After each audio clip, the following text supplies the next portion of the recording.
Hello, I'm Terry David Mulligan, and this is Mulligan Stew, the podcast. Music, film, food, and wine. I have in front of me a list, handwritten, that tells me where we've been and where we're going. We have interviews and podcasts with Doug Clifford, the drummer for CCR. Bobby Rush, one of the great R&B singers ever. Augie Meyer, who was with the Sir Douglas Quintet, and Bob Dylan, and is a one-of-a-kind character in the world of music. The Small Glories from Winnipeg, Manitoba. Mary Gauthier, the harpoonist and the axe murderer from Vancouver Island. Wicked two-man blues with Don Pemberton, with D-A-W-N in there for the vocals and hand claps. Con Brio from San Francisco, the Bay Area. Donovan Woods, who has got out of Nashville and is back in Toronto. Wonderful singer-songwriter. And this week, the brothers Landreth, David and Joey Landreth from Winnipeg, Manitoba. There's something going on in Winnipeg. There's a lot of great music being played. They started as the sons of Wally Landreth, who was a first-chair musician in Winnipeg. You needed somebody to play something or write or sing. Wally was your guy. And as such, he had a record collection that revealed to the boys Cooder, the Allman Brothers, and especially Little Feat. And then they became sidemen for everybody else who needed a great guitarist or a singer. At some point, the boys said, we got to do this together. And they did. And then something strange happened. David took a break. Joey decided to launch a solo career that turned out to be fantastic. Not only did he get played in Canada, home country, but he got played in the States, and then he got played all over Europe because he sounded like Derek Trucks. He reminded people of Derek Trucks, that same sort of slide, great vocals, wonderful songs, and off he went. He released an EP. His current album is called Hindsight, and he's toured in Europe and North America and Canada building a solo career. But the brothers Landreth wanted to get together and do their album. It's called 87. It's the year that they became brothers, and it reflects all the music that happened from 87 on. Every once in a while, you run across an artist like the brothers Landreth, who you know are going to be great. They're going to be big in the world of music. And you are lucky enough to be in the right place at the right time to tell their story. Here's the story. Backstage at the Bear Creek Music Festival, I have found David and Joey Landreth because this is the reason why we're doing this is they're on stage tonight, they're on stage tomorrow night, but I think, if I'm not mistaken, this is this one of the few Alberta dates and one of the few Western dates that you're doing this year? Yes, it is. In fact, it's the only one, yeah. Because... Because. Yeah, it's putting together tour dates is a bit like putting a puzzle together. And this year, with the amount of time that we had available to us, this was really all we could squeeze in. This was the year, predominantly was the year of Joey's solo project. So he was out working really, really hard, touring behind his new record, Hindsight. There was an opportunity to squeeze in one Bros play this summer. And then it's off to the races starting in the fall. Though we will be getting to Western Canada in the spring of 2020 after a bit of a break for the holidays. And I'm taking a break because I'm having a baby, so I'm going to be at home being a first-time dad. You can't train for that, man. I am not ready, but I am so excited. And I've already begun my uncle duties. I've started shopping for a small fishing boat where I tend to teach niece or nephew to fish and swear and a couple other things. And I actually have to interview my uncle to see what uncles need to do. Promise me you'll teach them how to swim first, okay? Okay. Yeah, swimming lessons before fishing. All right. I actually do see you guys. I do see a date in February at the Arden, but it's not exactly spring, but there you are. Also, while we're on the date thing and the tour, September 11 through 15, Tell me about the event you're going to be going to in Nashville. Yeah, we're going down to the Americana Music Awards, which is like it's like the JUNOs or the Grammys for sort of Americana music. So, your Ry Cooters and Buddy Millers and those type of villains will be present, most likely dominating the award show. We're going down for the showcase portion of the award show. So that whole weekend is just a sort of a schmooze fest for I don't know, wannabes like us. No, but I mean it's a showcase, and you get a chance to, and frankly, it's pretty tricky because you have to be totally on your game because everybody else will be. I would imagine one of my first bands that later were called Americana was the band. But for me, I didn't think Americana. I thought, man, these guys nailed it. They absolutely nailed it. Not only did they nail it musically, but lyrically, they're writing about America from a great point of view. So do you touch those bases as well, do you think? I think we try. I mean, the band has been a really huge influence on us. Right from the get-go, we related to those guys because they came up as side players too. Sure. They were Ronnie Hawkins' original band, among others. And so we, those guys, we really got the spirit of what they were doing. Here's the deal about road warriors like that, and you guys know this. You literally you're at school every night.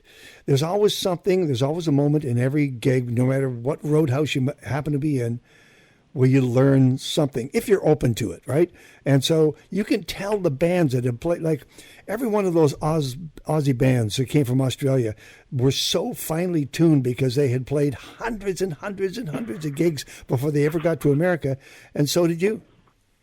Yeah, well, and I mean, I'll be the first to tell you, like, any lesson I've learned of any value as a musician, I've learned by standing beside and behind greater musicians. Yeah, absolutely. I like everything that's ever shaped my playing or my ability to be an entertainer on stage has come from getting my ass kicked by stronger musicians, stronger writers. But you were open to it. Oh, absolutely. I was hungry for it. We both were. Yeah. Finally you have an album. I went back and listened to our a podcast of last year at the Edmonton Folk Music Festival. And I know you guys were rushed. You were going from stage to stage. You dropped into the tent.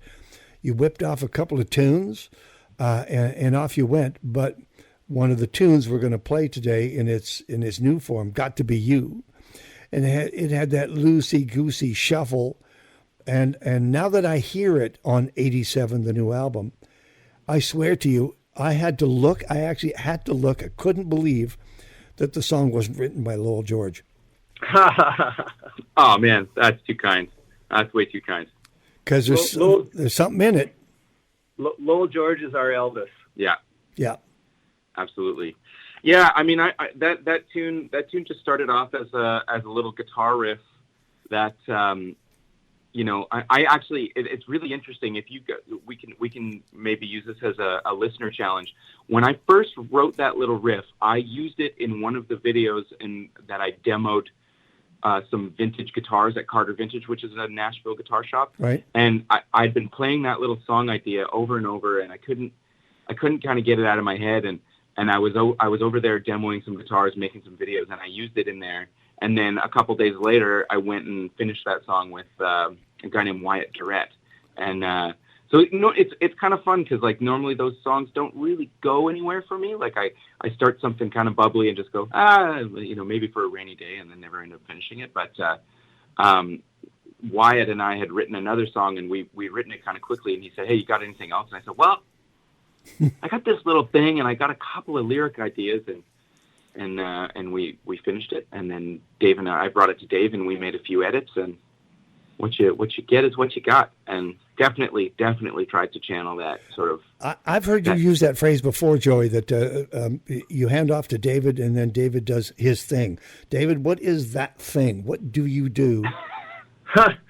I mean, I feel like every time Joey says that, I blush a little, because I think he has a tendency to, he's incredibly humble, and he has a tendency to oversell that a bit. I mean, we try and work as a team to sort of edit and refine our ideas.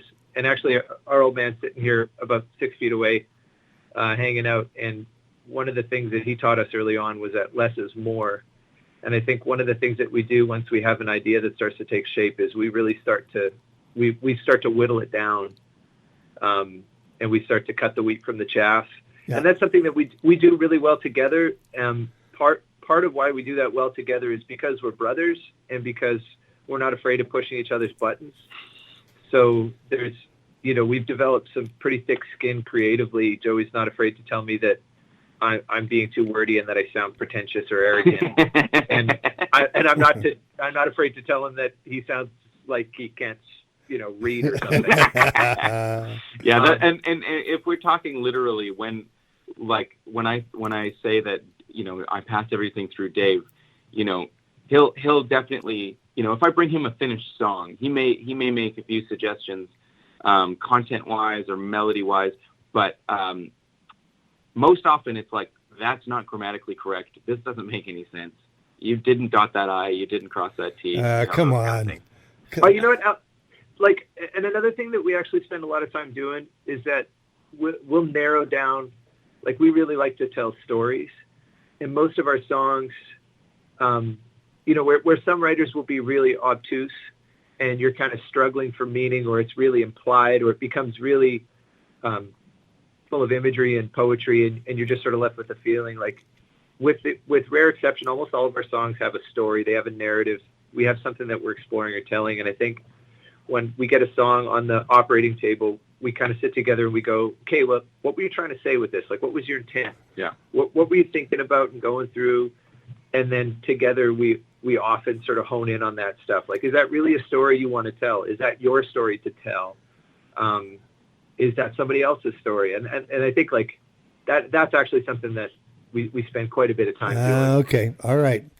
Like doctors over a cadaver. All right. That's great. Listen, and I love the line, looking for somebody that gives me that old school thing, because that's what this song is for me.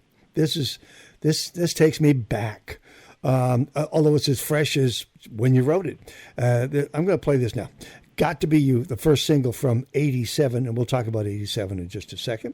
And we're going to dedicate it to Wally, who's in the room somewhere. This is from 87, Brothers Landreth, Mulligan Stew.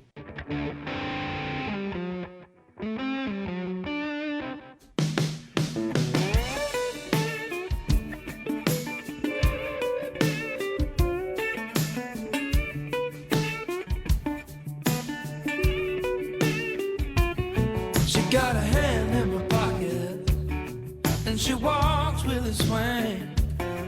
My baby, she gives me that old school thing. Well, now she don't mind if the whole world stares, but she's so fine, no, it just ain't fair. She's so fine, and it just ain't fair. What can I do? You're the only one. I'm helpless, it's true. I've come undone. Honey, honey, it's got to be you. Yeah. When she called me in the nighttime, talking sweet and low, well, my heart skips a beat, brother, don't you know? But when she kisses and hugs me, well, it makes me wanna sing, yeah. She got a shiny kind of love like a diamond ring, shiny kind of love like a diamond ring, yeah. Tell me, what can I do? She's the only one. I'm helpless, it's true. I've come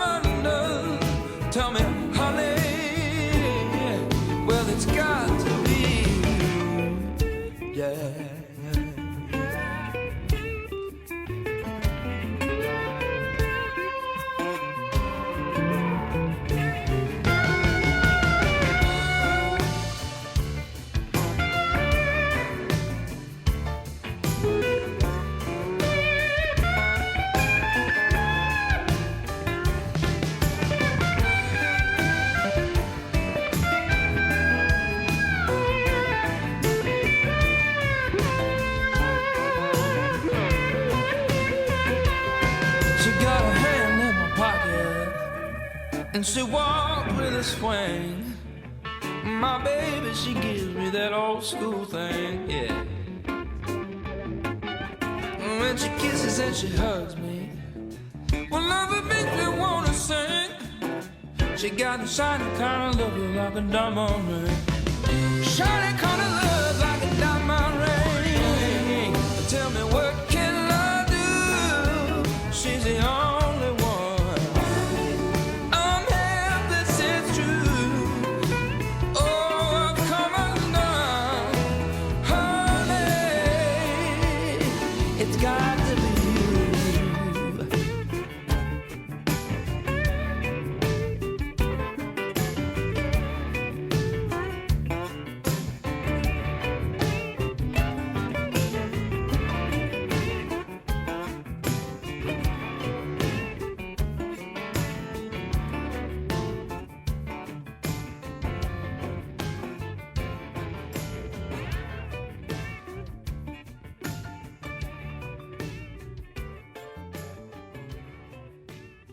I'm Terry David Mulligan. I've got David and Joey Landreth and Wally, hopefully, in the room.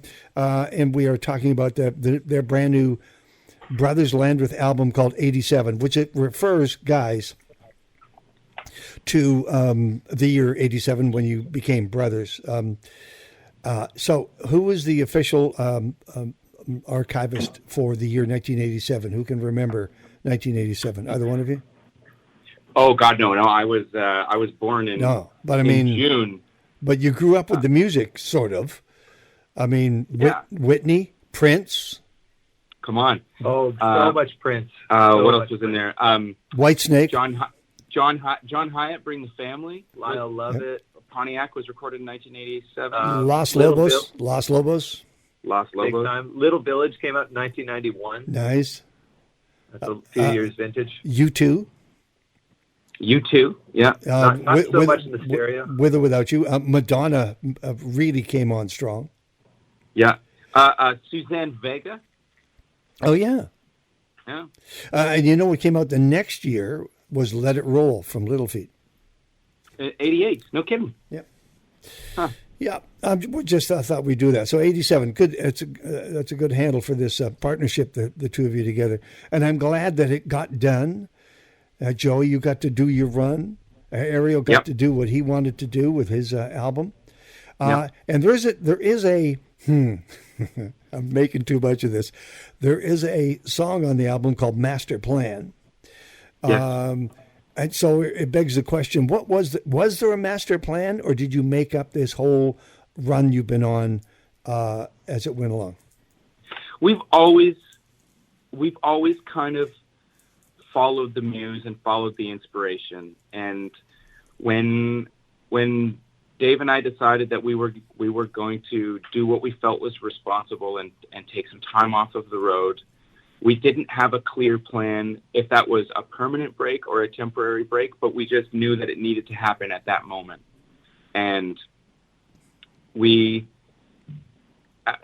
as we sort of went through those years, because it was about 3 years that we were off, we did the odd little thing, but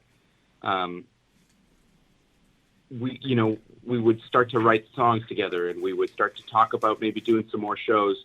And it just very much like the way we made our first record. It was very organic. We were songs. We weren't sure if they were going to go on my records.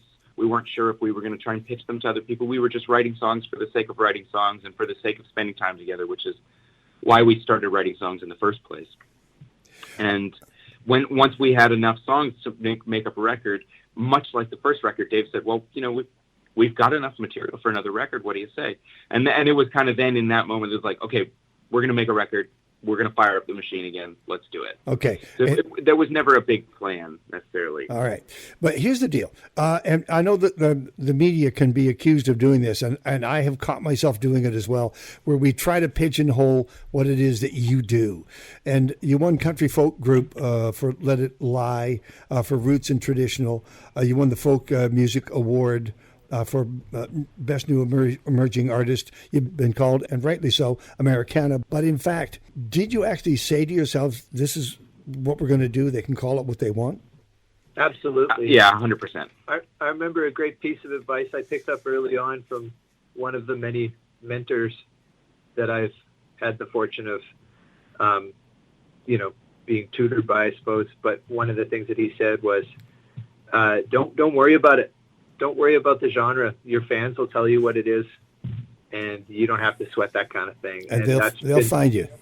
That's been really true for us. Absolutely. I mean, we've been really fortunate. We've done blues festivals, jazz festivals, country festivals, folk festivals, rock festivals, folk festivals, and we're not a perfect fit at any of them. But we're not complete miscreants there either. So we've been able to put a toe in a bunch of different pools, and that's been totally fine. And we found a lot of great people everywhere we go. So I think it's been something that has served us really well. We've been really lucky that way. Hey, David, actually you guys are a perfect fit for Bear Creek because they don't call themselves anything other than Bear Creek. And, yeah, I love it. And this Grand Prairie, you absolutely know they are buzzed about the music. Yeah. Yeah, it's a beautiful little festival, actually. It really, really is. And then you're going to head off. You hit the road, right? You're heading for Europe. We hit the road in October. First with some dates in Eastern Canada and the U.S., and then we're hopping over the pond in November for about 3 weeks worth of dates, and then we're gonna take a little break, let Dave and his wife have a baby, and I'm gonna get the fishing boat fired up in the middle of January. Don't tell me what to do. I am gonna do what I want to do. That's beautiful. I'm going to put my boat in the backyard, and I'm going to sit in it and wait for the snow to melt. Give me a shot of that. I'd love to see that. Now, is Hindsight on its own now, or will you go back to it? I'll probably come back to it, probably late spring, early summer, once the brothers sort of do all the touring that we need to sort of do in the preliminary sort of months of a record release. There are still some places that I haven't taken Hindsight that I would like to. I've done a lot of North America, and I've done a lot of Europe, and I'd like to hit a couple other spots. So there will be some more Hindsight touring, and there will be also more 87 touring too. So it's going to be a full year. David, can I ask you about a couple? I want to ask you both about a couple of tracks from 87. I can't play them yet because they're embargoed, but I'm dying to know about Salvation. Tell me about that one.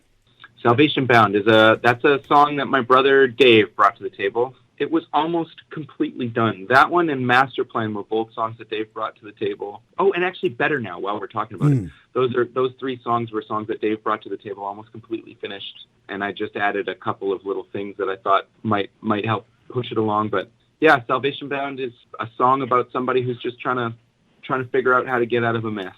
Listen, did these songs get reworking with your strings, Winnipeg Symphony Orchestra? Yeah, we did. We did versions of almost all the. No, not all of the tracks.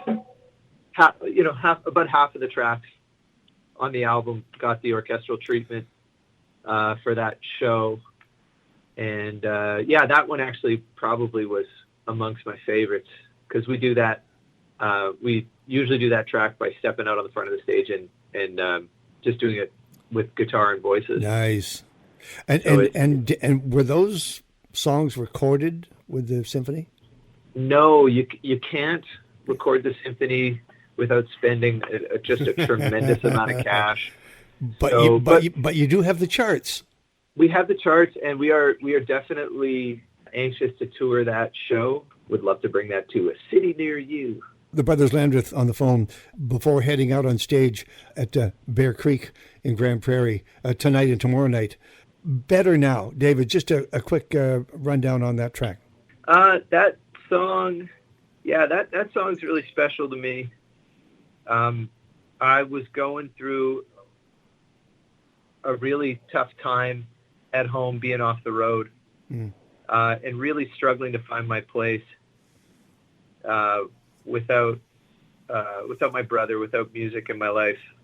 And that song kind of fell out mostly in one fell swoop. Mm-hmm. And looking back on it, I think it was sort of it was like a bit of a hopeful message. It was kind of like, because I wasn't the the song sort of says, I'm better now. I'm in better shape. I'm enjoying being home. I feel really great about this situation. And at the time, it was me sort of reaching out and trying to paint the best case scenario. It was like it was kind of a hopeful prediction of where I might end up with this thing. I guess a little bit of fake it till you make it. And in the end, it wound up being a bit of a self-fulfilling prophecy, like I'm back on my feet. I'm in the best place that I've been in my life. We have this record coming out that I'm more proud of than anything I've done to date. Yep. Being back in the driver's seat with my brother Joe is the best thing that could happen in my life. I got a baby on the way, which is the most exciting thing that's ever happened to me. Like it's an embarrassment of riches, and I'm really glad, because at the time I think I was sort of swinging for the fences and hoping that it might end up working out okay in the end, even if I wasn't sure at that point. The healing power of music. That's right. Absolutely. Wow. All right, let's get to this second single, Good Love. Big guitar. And I didn't know if there was heartbreak in there. I gave up looking for that lyric because the music kind of swept me away. It reminded me of the Allman Brothers at some time and place. I loved it. Nice work, guys. Thank you, Terry. Thank you. Yeah, it's kind of an interesting one because we sort of wrote it from one perspective, and actually my wife, who's a sign language interpreter, she was coming up with how she was going to interpret the show, and specifically that song, and she had kind of come to the table with like she interpreted that song to herself as though it was a hopeful message of somebody saying to someone, hey, I've been all these places and I'm looking for this and I think I can find it in you. And we kind of wrote that song from the perspective of like, hey, this has been great, but it's time for me to move on and look for something new. And I really personally quite like the former, because we are definitely known for writing from a more somber perspective. So to have something that kind of says like, no, this is good. This is where we're at. I've been through this. I've done this, and let's fight for this thing. So that's kind of, even though we wrote it from a different perspective, that's kind of where I'm choosing to sing that song from. Okay, should we play the damn thing? Let's play it. Let's do it. This is an Alberta radio debut. It's first time on the air. This is Good Love from '87, the Brothers Landreth.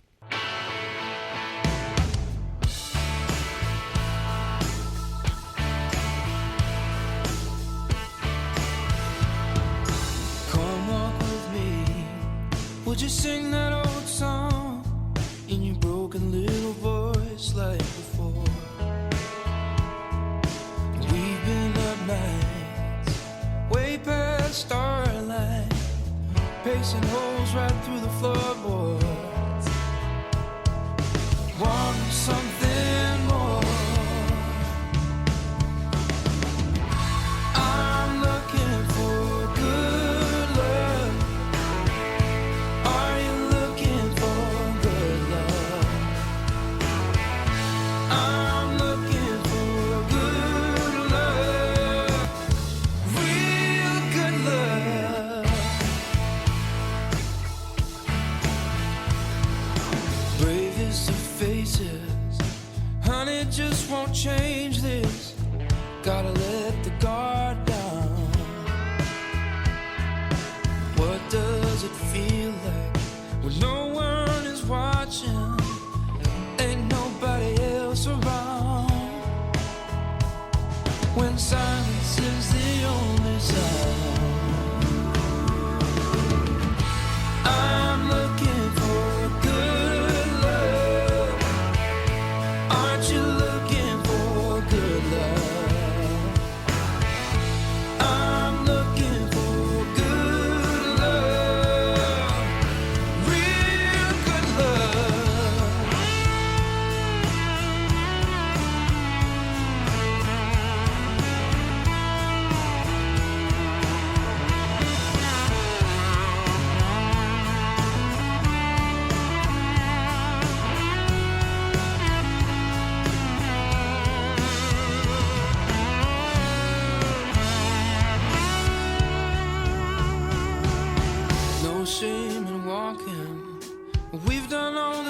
talking and all of the crying, it's not for lack of trying. I'm looking for good love. Won't you give me that good love? I'm looking for good love, real good love. Aren't you looking for good love? I'm looking for good love, real good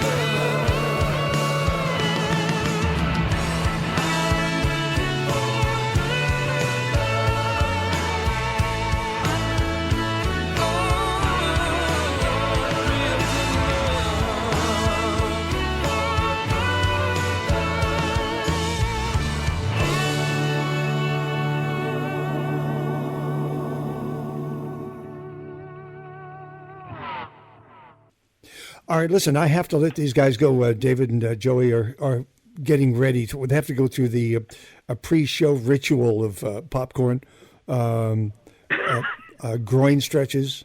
I might have to add that to the pre-show ritual. Yeah, we'll add it to the hospitality rider. We need stretching mats and popcorn. And by the way, I do look forward to playing. That's got to mean something. That nice up shuffle. Love that shuffle. That is thanks, that man. is Thanks, great Jerry. Saturday night music. Oh, I Yeah, appreciate that, man. we cannot wait for everyone to hear this record. We are so proud of it, and we are so excited to get it out into the world. We've been sitting on it for way too long, man. We've been talking about it for way too long. It's time to actually get that music and get those 12 bars out there.